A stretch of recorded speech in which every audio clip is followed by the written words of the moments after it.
Hello bloggers, it's Milana speaking and welcome to my very first podcast. Today we're going to talk a little bit about some photography and the creative side of capturing that moment. The moment obviously being a 6th celebration. My history in photography isn't very big, but I've tried to help my sister, who's a photographer, who we'll meet in a second, at some of her events, and I take hold of the camera and I think I'm getting some great photos. At the end of the day we'll put the pictures on our computer and we'll look at them and, well, they suck. And I'm sure many of you have had this problem before as well. So Timothy, are you there? Can you hear me? Hi, yep, I'm here. Can you tell us a little bit about yourself, just for the bloggers and the readers that are going to listen to this? Yeah, for sure. I picked photography up as a hobby at the end of high school. I actually took a photography course in high school, which obviously wasn't really a high caliber course, but I really got to enjoy it, and a lot of people were very fascinated with my photos, and I kind of thought, I like it. I do a really good job at it, and yeah, I think I might want to pursue this. So it really helped because I'm also a competitive water skier, so being in that sport with all the action around me was a very motivating tool to also, buy a camera. I have good use for it. Take it to the lake and get some awesome shots. That's great. Can you tell us a little bit about maybe your water skiing history, just so people get to know you a little more? How did you start? Yeah, for sure. I started water skiing when I was 13, just at home. And then when I was 16, I started to compete, and I also started to coach and became an instructor with various ski schools. I've been part of the Eastern Ontario Canadian National competitions and also placing on podium there, so that was awesome. And I had a great last season, placing third at the Canadian National event and placing first at Eastern Ontario, so it was pretty good. Well, that's awesome. Congratulations. Thank you. How about your photography work? Do you have any published work to date, or do you just tinker on it by yourself, or how's that going now? When I first got into it, I was taking some wicked shots. I was posting them online. I got a lot of publicity and feedback from Facebook and family and friends and stuff like that. And then Ontario Wakes magazine, which is a water sports magazine for Ontario, asked me to publish an article in some of my photos in their magazine. So that was pretty cool. That was my first kind of big hit.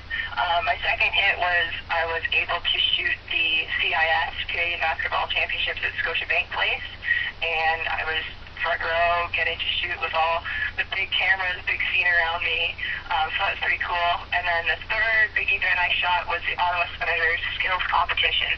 So, being there with all the Ottawa Senators fans at Scotiabank Place was a huge deal, and it was great exposure and great experience and opportunity for me.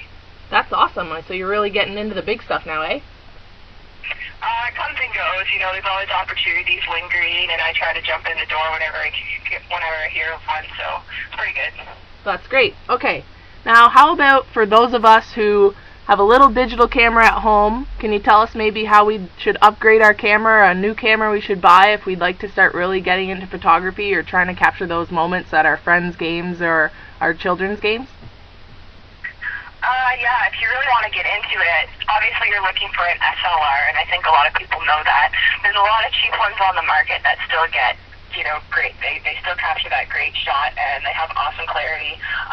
So there's Canon and Nikon, which are the brands I recommend, and it takes a lot of work. You can search online, you search through functions and all the reviews, and you basically pick one that you think best suits you or that sounds the best to you. I personally use a Canon, and I absolutely love it.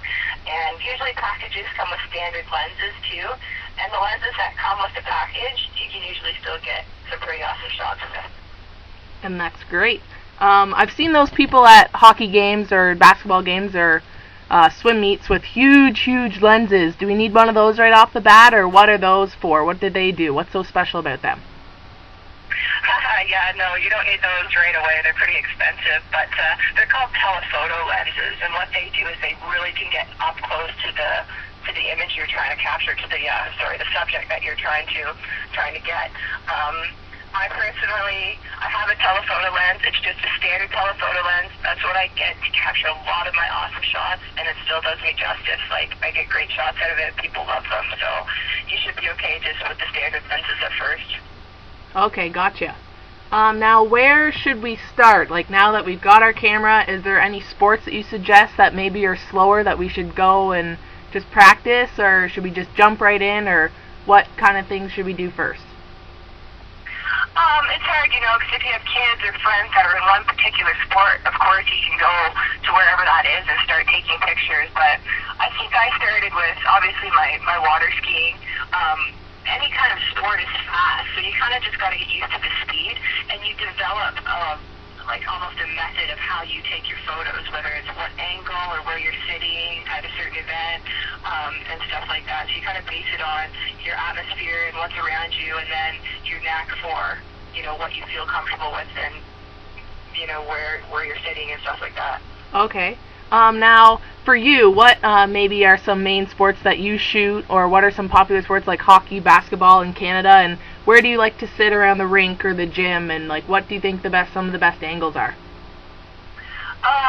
I started shooting hockey was number one, obviously, because my brother is a huge hockey player, so I was always in the rink. So a lot of my photos on my website are hockey photos. I try to get up close, like as close as I can to the ice, so I'm usually right behind the glass, tucked in a corner or something, because I find that's the best angle for me. I also have experience being a competitive swimmer back in the day as well, and I shoot a couple of the swim competitions locally, and always getting up close, like as close as you can to the water at the end of the pool when the subject's coming towards you, is the best angle. So. Okay, gotcha. So what are some of your favorite, like, celebration moments, if I could ask? I know mine is usually after a big championship, but do you have any, like, have you seen any, or have you caught any, like, favorite pictures that you like that you could kind of explain to us, or the feeling of it? I think a lot of parents are like looking for that celebration photo. So there's a lot of pressure when you go to take them, because it's like, this team's gonna win and there's gonna be something happening. So I gotta make sure I'm over there with this and etc. So I don't know. In all the sports that I've taken, knowing that moment is coming puts a little bit of pressure on you. Okay. And once you capture that image, it's so awesome. You're like, oh my gosh, yes, I just got the best picture of these people. They're going to love it. Yeah, so the payoff's really big, I guess, once you get that shot. Yeah, it's pretty cool. Awesome. And now for kind of after the photo gets taken and you maybe capture that big shot or some good shots, what kind of computer should we have? Is there any specific equipment for editing, or maybe if the shot's just so good, could we just leave it as it is, or what do you suggest for that for us who'd like to get into photography? As far as equipment goes, like with your computer and stuff, some people prefer Mac, which is what I'm on. Some people prefer a PC, so it really doesn't matter. It's whatever you're comfortable with using. There's some great photo editing programs out there, and there's cheaper ones than, say, Lightroom and Photoshop, which is what I do a lot of my editing on. I don't like to send or to post my pictures without, putting some clarity in them or some color in them, just because it's like, if I give you an example, it's like, a hairdresser that just did a wicked cut and then sent their client out on the street and they didn't blow their hair dry. It's just that final touch on the image, that's that final pop that makes people go, wow, that's an awesome shot. Okay, of course, so something that maybe people wouldn't really realize you even did, but it just makes it stand out that much more. Yeah. Okay, gotcha. Now, I'd like to wrap this up, I'd like to do a little rapid-fire question on my very first podcast. People, please try to find some hilarity in this. We're going to try it out and see how it goes. Okay, Timothy, I'm just going to ask you a couple questions. Alright. Okay, if you were President of Canada, or the Prime Minister of Canada for the day, what would you do? Oh, God, you know what's sad? I don't even know who the Prime Minister of Canada is. For a day, I would make sure in every park there was a man-made lake. Oh, for water skiing, obviously. Yeah. Okay. And what is your favorite sport to shoot?